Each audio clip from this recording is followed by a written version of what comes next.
My beloved brothers and sisters, success is a word that many of us chase throughout our lives. From a young age, we are taught that success lies in academic achievement, financial stability, recognition, or material progress. But let me begin by asking a very simple question. What is success? And who decides what true success actually is? You see, many people strive their entire lives to earn degrees, build businesses, buy houses, or accumulate followers and fame. And while these things may appear as success in the worldly sense, they are not the ultimate form of success in the eyes of the Almighty. In fact, a person could have none of these yet be among the most successful in the sight of Allah. Let us take a moment to reflect on something we all desire in this world's success. From a young age, we are taught to aim high, to chase our dreams, to work hard for recognition, wealth, and status. In our schools, at our workplaces, even in our homes, we are often reminded of the worldly definition of success. But have you ever paused to ask yourself, is this really success? Does a person with a large house, expensive car, and millions in the bank automatically qualify as successful? What if they have all of that, but no peace in their heart, no tranquility in their soul, and no relationship with the one who gave them everything? Would we still call that success? True success is not measured by what you own, but by how close your heart is to the one who owns everything. Because what you own today can be taken away tomorrow. But the connection you build with Allah, the faith you nurture, the sincerity in your heart, that is what remains with you when the world turns away, when people forget you, when wealth disappears, and even when you enter your grave. That connection is what leads to true success, not only in this world, but also in the hereafter. We live in a time where people display their worldly achievements for all to see. A new job is posted online, a new car is shared on social media. Vacations, awards, celebrations, they are all part of the narrative of success. And there's nothing wrong with celebrating blessings. But when that becomes our only measure of success, we lose sight of something far greater. We start to believe that the one who has more is better. We start to believe that the one who struggles must be doing something wrong. But the truth is, some of the most beloved people to Allah have lived lives full of hardship and loss, yet their hearts were at peace because their relationship with their Creator was strong.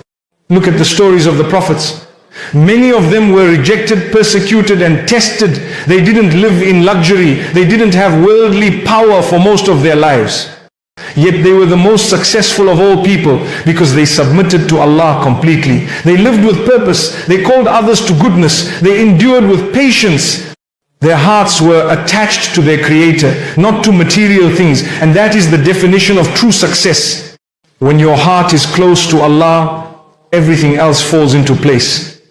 Even your failures turn into wisdom. Even your pain becomes a path to growth. Even your tears are counted and rewarded. When you build that connection with Allah, you begin to see things differently. You're no longer impressed by how much someone owns. You're impressed by how much someone prays, how kind they are, how much they forgive, how they treat their parents, how they help the needy. That becomes your standard of success. And this connection with Allah is not something exclusive. It's not reserved for scholars or the elite. It's open to everyone, young or old, rich or poor, male or female. It starts with a sincere heart. It begins when you realize that the world will never fill the void in your heart. It starts when you turn to Allah and say, I want to be close to you. Guide me, strengthen me, forgive me. That one conversation, that one whisper in sujood, that one tear that falls in the quiet of the night, it could be the beginning of your success. Many people think that being religious or close to Allah means abandoning all worldly goals, but that's not true. Islam teaches us to strive for excellence in both worlds. But the key is, don't let the dunya enter your heart. Let it stay in your hands. Use it wisely, use it for good, but let your heart remain attached to Allah. Because the moment the dunya enters the heart, it begins to corrupt, it begins to blind, it begins to take you away from what really matters. But when your heart is with Allah, even if the dunya comes to you, you will use it for the right reasons and it will never control you. And sometimes Allah removes the dunya from someone's life to bring them closer to Him. He might take away wealth or health or a relationship just so you can wake up and realize that He is the only constant, the only one worth clinging to. These moments of loss are not punishments, they are invitations. They are chances to reconnect. They are reminders that success does not lie in the temporary, it lies in the eternal. That's why a poor person who sleeps peacefully after praying 2 rak'ahs at night might be more successful than a millionaire who lies awake at night, anxious, restless, unable to find peace. Because success is not about quantity, it's about quality. It's about the quality of your heart, your intentions, your worship, your character. Now let's reflect on a beautiful truth. When you walk towards Allah with sincerity, He opens doors you didn't even know existed. Imagine this. A person feels lost. They feel distant. Their past is full of mistakes. They don't know where to start. But then they raise their hands and say, "Oh Allah, I've messed up, but I want to come back. I want to be better. Help me." That one moment of sincerity can change everything. Allah doesn't expect you to be perfect. He expects you to try. And once you take that first step, He takes 10 towards you. That's His promise. You make one move, He opens doors from places you never imagined. Some people think, "I've done too much wrong, Allah won't want me back." But that's a whisper from shaitan. Never let your sin stop you from turning back to Allah, because He loves to forgive. He loves it when His servant returns. And the one who seeks forgiveness sincerely is more beloved to Allah than the one who never sinned and thought they were already righteous. Every sinner has a future. Every righteous person has a past. What matters is where your heart is today and where it wants to be tomorrow. And don't underestimate the power of small steps. One extra sajda, one page of Quran, one kind word, one fast, one moment of patience. These may seem small, but with sincerity they grow. They accumulate. They draw you closer. Allah sees your effort. Even if no one else notices, He does. He knows how hard it was for you to get up for Fajr. He knows the temptation you resisted. He knows the pain you hid while trusting Him. And He will reward you beyond measure. When a person begins walking towards Allah, the journey is not always easy. There will be challenges. People may mock you. Friends might distance themselves. Your desires will whisper, but stay firm. Because what lies ahead is far greater. When Allah sees that you're serious, He strengthens your heart. He replaces bad company with better company. He makes the path easier even if it's not always smooth. And you start to taste the sweetness of faith, the tranquility that no sin can ever give you. The best part? This journey is not dependent on age or circumstance. A teenager can begin, an elderly person can begin, a busy parent, a student, someone struggling at work, anyone can begin. All you need is sincerity. The door is always open. And once you experience that closeness to Allah, you'll never want to go back, because nothing else compares. Not wealth, not fame, not even love from people. The love of Allah, the calmness of sujood, the connection during recitation, these things nourish the soul in ways that the world never can. Many people are searching for purpose. They read books, attend seminars, chase goals, yet still feel empty. That's because the soul was created to worship its Creator. Without that connection, everything else feels hollow. But the moment you walk toward Allah, things begin to make sense. You find clarity, you find purpose, you start to understand why things happen. You begin to trust the process. Even the hard moments become bearable because you know you're not alone. And when you walk toward Allah, it's not only your spiritual life that improves, your character improves. You become more patient, more grateful, more forgiving, more generous. You become a source of goodness for others. Your relationships improve, your decisions become wiser, your heart becomes softer, you stop holding grudges, you start making dua even for those who hurt you. That is the beauty of walking toward Allah. He transforms every part of your life.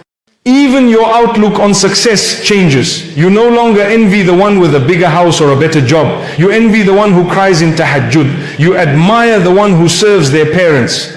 You look up to the one who gives charity quietly, who controls their anger, who forgives others. Your entire standard shifts. Because now your heart beats with the remembrance of Allah, and that's all you need. If you're feeling stuck, if you're wondering how to turn your life around, the answer is simple. Take one step toward Allah. Just one. It doesn't have to be perfect. It doesn't have to be public. Just sincere. Start with one prayer, one ayah, one dua, and let that grow.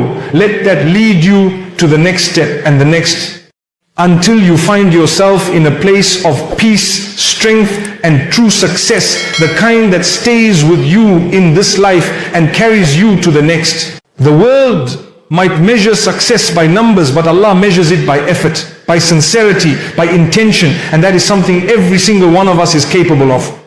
No matter your past, no matter your struggle, no matter your situation, the path to success begins the moment you decide to walk toward your Lord with a heart full of sincerity. Every day that we live, we face choices, decisions that shape our paths and affect not only our worldly lives but our hereafter as well. In this journey of life, many people are looking for clarity. They want to know where they are headed. They seek guidance. They want to make the right decisions for their families, for their careers, for their deen, and for their personal development. But often they feel lost, they feel clouded, they feel like they're in darkness. And one of the most powerful ways to gain clarity, real clarity, is through worship, sincere and consistent worship. The more you purify your soul through acts of obedience to Allah, the clearer your vision becomes, both in matters of the world and in matters of the religion. There's a connection between your spiritual state and your worldly perception. When the heart is filled with the remembrance of Allah, it becomes like a polished mirror that reflects truth clearly.